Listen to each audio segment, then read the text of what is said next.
Bismillahirrahmanirrahim. Assalamualaikum warahmatullahi wabarakatuh. Alhamdulillah. Wassalatu wassalamu ala rasulillah.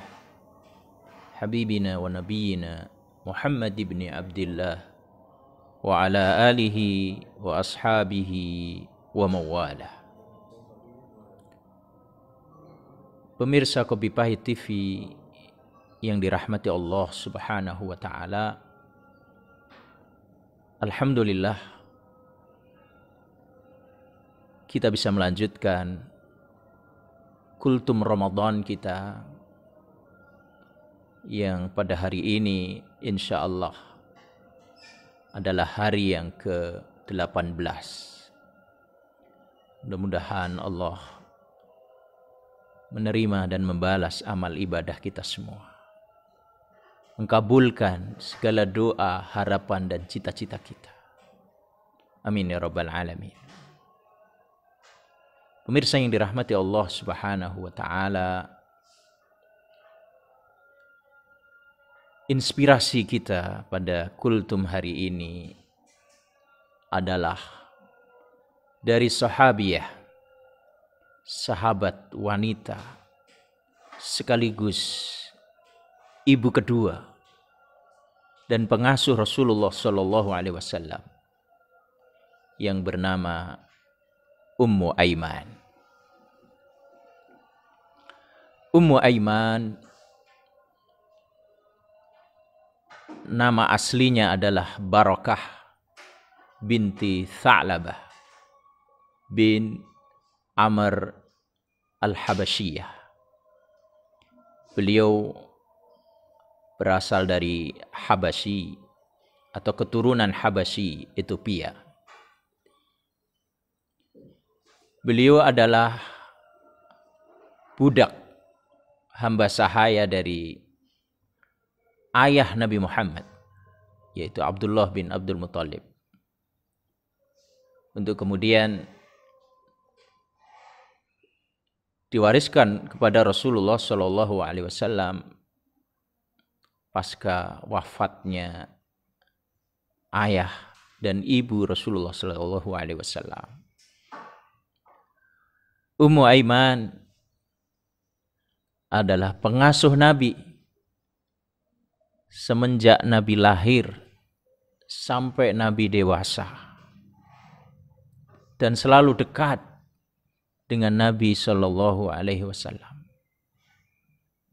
Beliaulah yang menemani Nabi ketika pulang dari Yasrib bersama ibunya menziarahi makam ayahnya, dan kemudian di tengah jalan ibunya Bunda Aminah wafat. Ummu Aimanlah yang menemani Rasulullah Shallallahu Alaihi Wasallam dan kemudian merawatnya sampai beliau dewasa. Sehingga Nabi sangat-sangat memuliakannya. Sehingga Nabi sampai mengatakan, hadhihi baqiyatu ahli baiti. Dia adalah salah satu dari anggota ahlul baitku. Wahia ummi ba'da ummi. Dan dia adalah ibuku setelah ibuku yang sebenarnya. Dia adalah ibuku yang kedua. Dia adalah Ummu Aiman. Setelah Nabi Shallallahu Alaihi Wasallam menikah dengan ibunda Khadijah radhiyallahu anha, Ummu Aiman kemudian dimerdekakan oleh beliau sebagai penghormatan. Kemudian Ummu Aiman menikah dengan Ubaid bin Haris dan lahirlah seorang anak yang bernama Aiman. Sehingga kemudian beliau dipanggil dengan Ummu Aiman. Akan tetapi pernikahan Ummu Aiman dengan Ubaid ini harus diakhiri ketika masing-masing berbeda pilihan dalam akidah. Ketika Rasulullah SAW diangkat menjadi Rasul, Ummu Aiman memilih ikut agama Rasulullah, memilih ikut masuk Islam. Akan tetapi sang suami tidak mau beriman. Akidahlah yang kemudian memisahkan Ummu Aiman dengan suami pertamanya. Ini juga terselip pelajaran yang sangat-sangat berharga bagi kita. Ummu Aiman memberikan contoh teladan pada kita semua tentang betapa mahalnya akidah. Untuk kemudian beliau rela berpisah dengan suaminya yang musyrik, yang tidak beriman kepada Allah Subhanahu wa taala. Betapa mahalnya akidah. Jangan malah kemudian sebagaimana banyak terjadi saat ini, seorang wanita dengan mudahnya dia murtad karena dinikahi oleh orang yang kaya raya. Keluar dari Islam, dia tinggalkan agamanya hanya demi kemewahan, hanya karena kekayaan. Na'udzubillah, summa na'udzubillah min dzalik. Pemirsa yang dirahmati Allah Subhanahu wa taala, pelajaran berikutnya dari Ummu Aiman. Setelah beliau pisah dengan suaminya Ubaid bin Haris, maka pernikahan yang kedua adalah pernikahan antara beliau dengan Zaid bin Al-Harithah, putra angkat Rasulullah Shallallahu Alaihi Wasallam. Jadi suatu ketika Rasulullah Shallallahu Alaihi Wasallam bersabda, barang siapa yang ingin menikahi ahli surga, maka nikahilah Ummu Aiman. Mendengar hal itu, kemudian Zaid bin Al-Harithah segera meminang dan menikahi Ummu Aiman. Kita tahu Zaid ibnul Harithah adalah dulu budaknya Ibunda Khadijah. Dan kemudian diminta oleh Rasulullah dan dimerdekakan. Dan saking cinta dan sayangnya Rasulullah kepada Zaid, kemudian Zaid ini diangkat menjadi anak angkat beliau. Sebelum Islam, anak angkat masih diperbolehkan. Bahkan dulu Zaid ini dinisbatkan kepada Rasulullah, Zaid bin Muhammad. Tapi setelah kedatangan Islam, setelah Rasulullah diangkat menjadi Rasul, maka hal ini kemudian dihapus. Tetapi tidak menghalangi hubungan dan cinta Rasulullah SAW kepada Zaid. Zaid adalah orang yang sangat disayangi dan dicintai oleh Rasulullah SAW. Dan akhirnya menikahlah sahabat Zaid ini dengan Ummu Aiman. Yang kedua-duanya perlu kita catat adalah mantan budak, mantan hamba sahaya. Pelajaran yang bisa kita catat, yang harus kita pegang teguh adalah, sekali lagi, di samping kisah-kisah yang telah kita sampaikan, Sumayyah, Yasir.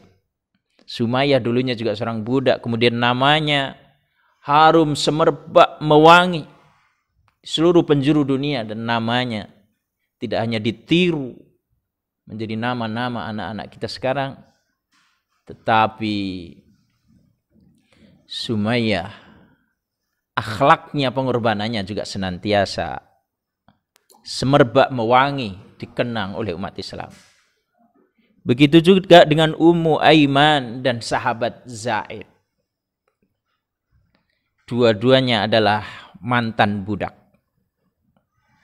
tetapi dua-duanya adalah calon penghuni surga.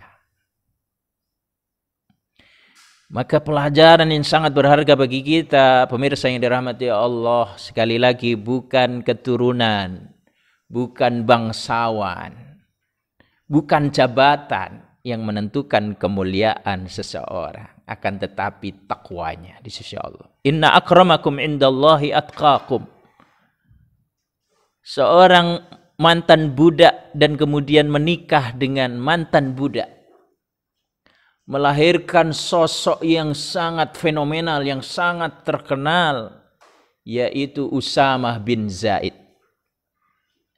Usamah bin Zaid, panglima termuda dalam Islam, panglima terakhir yang diangkat oleh Rasulullah SAW dalam umur 17 tahun, yang mampu membawa panji-panji Islam dan pulang dengan kemenangan tanpa ada satupun pasukan yang gugur. Dialah Usamah bin Zaid, cucu dari Rasulullah, cucu angkat dari Rasulullah SAW, yang bapaknya sangat dicintai, dan Zaid ini juga sangat, Usamah ini juga dicintai oleh Rasulullah SAW. Ummu Aiman sangat dicintai dan dihormati oleh Rasulullah, sehingga Rasulullah sering bercanda dengan beliau. Ummu Aiman sangat dicintai oleh Rasulullah, sehingga Rasulullah sering memberikan harta kepada beliau. Ummu Aiman sangat dicintai oleh Rasulullah SAW, sehingga beliau sering datang silaturahim mengunjungi rumahnya. Dan suami Ummu Aiman adalah Zaid, dan orang yang paling dicintai oleh Rasulullah seperti mencintai anaknya. Dianggap seperti anak sendiri, dan sehingga anaknya Zaid pun juga dianggap seperti cucunya sendiri, yaitu Usamah bin Zaid. Sebuah hubungan yang luar biasa. Ingat sekali lagi, Zaid dan juga Ummu Aiman dulu secara strata sosial manusia yang biasa, bahkan beliau budak. Tapi karena keimanannya, ketakwaannya, karena cintanya kepada Rasulullah, pengorbanannya buat Islam, derajatnya melambung tinggi, dicintai oleh Allah dan Rasulnya. Dan orang seperti ini pantas layak berada di dalam surganya Allah Subhanahu wa taala bersama orang yang dicintai, yaitu Rasulullah sallallahu alaihi wasallam. Mirsa yang dirahmati Allah Subhanahu wa taala, sampai kadang ketika Rasulullah silaturahim berziarah ke rumah Ummu Aiman, dan bisa jadi Rasulullah dalam keadaan puasa sehingga makanan minuman yang disiapkan oleh Ummu Aiman tidak beliau makan, maka Ummu Aiman ibu sambung dari Rasulullah, ibu kedua dari Rasulullah, kadang pernah memarahi Rasulullah, tapi Rasulullah tidak mengapa. Jadi manusia atau sahabat yang berani memarahi Rasulullah itu adalah Ummu Aiman, ibunya sendiri. Rasulullah tidak mengapa ketika Ummu Aiman marah-marah. Mirsa yang dirahmati Allah Subhanahu wa taala, hubungan yang sangat harmonis antara seorang yang pernah diasuh, antara seorang dengan mantan budaknya, karena diikat, di samping karena kedekatan kehidupan sehari-hari, ditambah lagi dengan kedekatan yang diikat oleh akidah.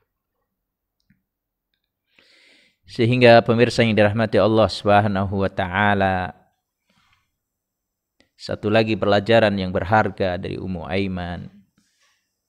Saking hormatnya, cintanya Rasulullah kepada Ummu Aiman, beliau sering membantu, sering silaturahim, mendatangi rumahnya, makan minum di sana, bahkan istirahat di rumahnya. Maka setelah wafatnya Rasulullah SAW, Umar bin Al-Khattab, Abu Bakar dan Umar bin Al-Khattab melanjutkan tradisi Rasulullah, mendatangi silaturahim, ziarah ke rumah Ummu Aiman sebagai bentuk penghormatan, sebagaimana Rasulullah dulu menghormati Ummu Aiman. Ketika Abu Bakar dan Umar sampai ke rumah Ummu Aiman, beliau dapati Ummu Aiman menangis terseduh-seduh. Dan kemudian Abu Bakar dan Umar berkata, "Wahai Ummu Aiman, kenapa engkau menangis? Bukankah Rasulullah SAW sudah mendapatkan tempat yang mulia di sisi Allah? Bukankah di sisi Allah jauh lebih baik bagi Rasulullah?" Kemudian dijawab oleh Ummu Aiman, "Wahai Abu Bakar dan Umar, aku tahu bahwa Rasulullah SAW telah berada di sisi Allah. Dan itu jauh lebih baik. Akan tetapi yang aku tangisi bukan kematian wafatnya Rasulullah. Yang aku tangisi adalah karena wafatnya Rasulullah berarti berhentinya turunnya wahyu, turunnya Al-Quran dari Allah Subhanahu wa Ta'ala." Untuk kemudian hal inilah yang menjadikan Abu Bakar dan Umar turut menangis pula.